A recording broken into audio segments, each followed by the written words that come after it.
Shinies! Today we are working on another project. We are going to make our own crystal terrariums.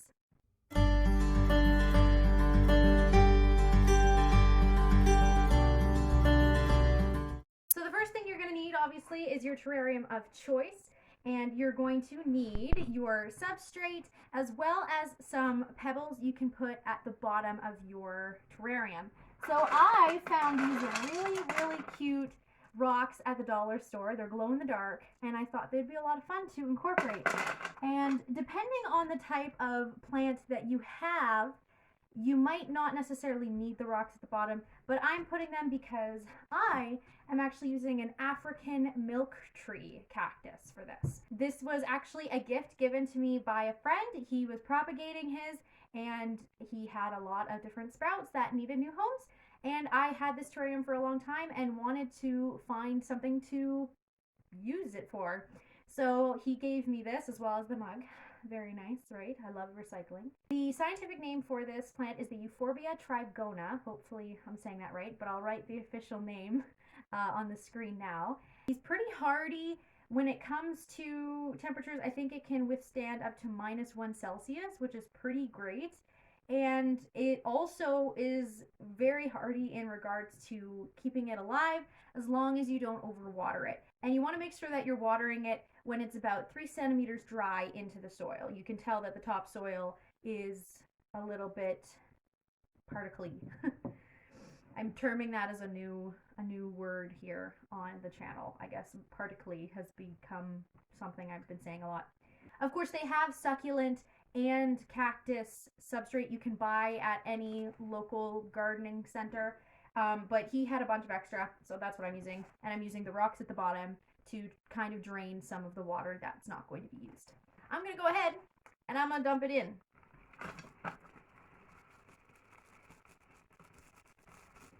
Depending on the enclosure that you have, you might want to include more soil than I'm including. But because I want this to be kind of out of the animal's reach, I've got cat and I have 2 dogs, and there's a baby on the way. So I don't want to have the substrate too high so that the plant is closer and able to be grabbed by tiny hands or paws. Because it's propagated, you can see that it's been cut. But this has been growing since it's been here. I just haven't been able to use it yet or replant it. So I'm just going to go ahead. Try not to get pricked. Another reason I do not want little paws or little hands getting at this is because it also does release a bit of a toxin in its sap. It may sound tasty when you call it a milk plant, but it actually is not the safest plant. So what I'm going to probably do now is actually move some of the soil over to the side. That way I can have the cactus in one spot and all the crystals closer where I can actually grab them and not poke myself every time like I just did. It's not that the stuff is extracted when you get your hand pricked.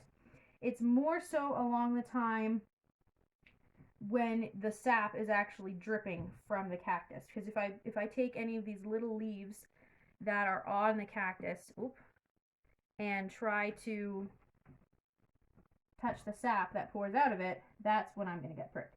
And the reason it's called milk plant is because, well, it looks kind of like milk. It's got the same kind of texture and the same kind of thickness. When it comes to the types of crystals you can put in here, I would recommend only putting in water-safe crystals, because when you're watering the plant, depending on how big your terrarium size is, you might not have enough room for the crystals to be completely dry after you've watered the plant, especially if it's a plant that needs a lot of water. So I recommend only water-safe crystals for that reason. A lot of water-safe crystals are quartz-based. So if you think it's a type of quartz like rose quartz, smoky quartz, that kind of stuff, then you should be good. They can withstand water. You can put them in your bath water. You can put them in your drinking water. So it will not affect your plant, and the plant will not affect the crystal. And the water that the plant and the crystal get will not hurt it as well. I'm also going to incorporate some other fun little trinkets. I've got a little seashell here. I've got another little seashell. This is actually very similar, to the one I housed a hermit crab in a long time ago. And I have some river rocks because I really like river rocks. I'm weird.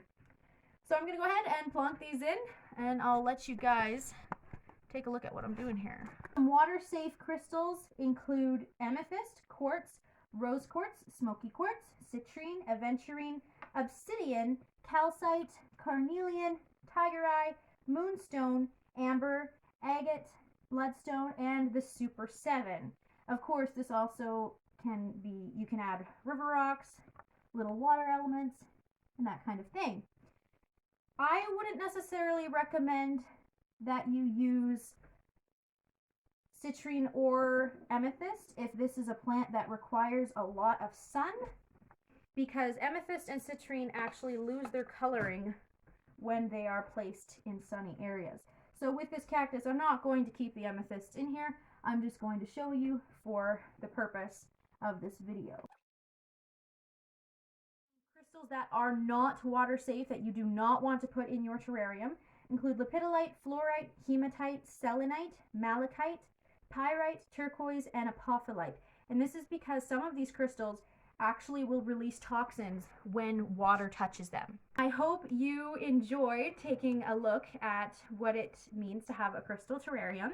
And some of you may be wondering, well, why do we use a crystal terrarium? Well, there are many different ways that you can actually charge your crystals, and one of them is by having them next to plants and in the earth. So this is a neat, natural, eco-friendly, and very aesthetically pleasing way to keep your crystals charged and to also show off some plants that you have in your house. And speaking of that, I'm going to show you some other plants that I'm currently working on. I by means am no expert when it comes to plants. I have some friends that thankfully are, so I reach out to them a lot. And I have been trying to expand my plants. I have gardened before in raised garden bedding, and I'm hoping to do that later this year, which I'm going to, of course, include you guys on the journey of. So this is my first time with an actual cactus. We'll see how it goes. But this is my aloe vera plant. I don't have a name for him actually, so if you have a name for my aloe vera, go ahead and put it in the comments.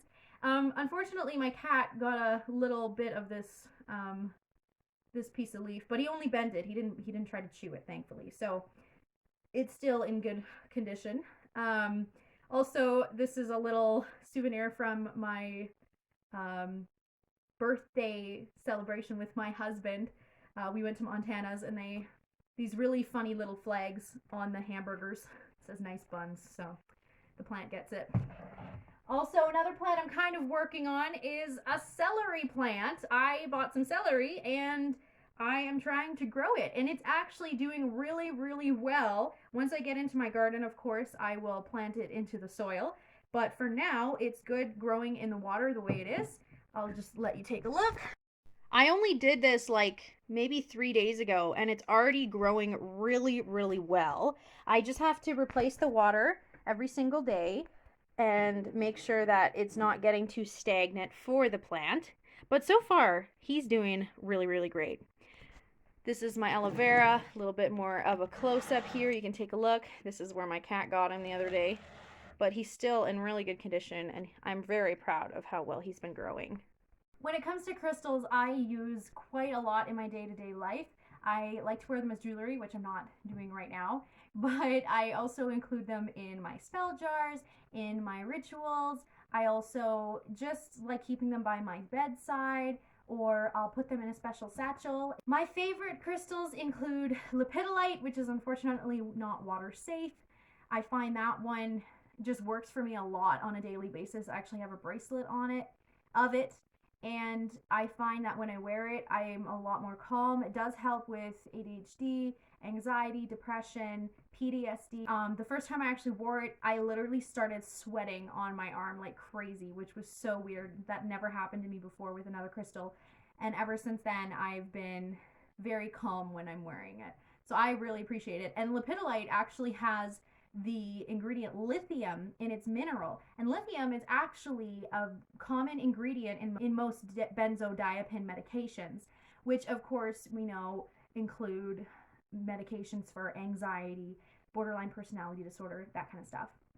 I also like Aventurine, which is a Libra-based stone. And of course, you probably noticed I had a Libra stone in there.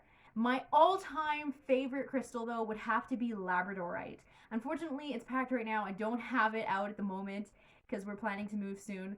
But it is one of my favorite stones, and I love the way it shines. And of course, I'm from Newfoundland, so it's actually my heritage kind of stone. Of course, I love amber as well, and tiger eye, and many other ones, but those are a few of my favorite ones. And a lot of those have some amazing qualities that you guys should definitely look into. So if you haven't used crystals and you're interested in doing so, this is a great way of incorporating them into your life if you already have plants, or it's a fun little craft to do when you are stuck in quarantine like I am at the moment. So thank you guys so much for watching this video. I hope you guys have a fantastic day. Have some fun. Send me some photos of the amazing creations you guys come up with. And don't forget to shine. I'll talk to you guys later.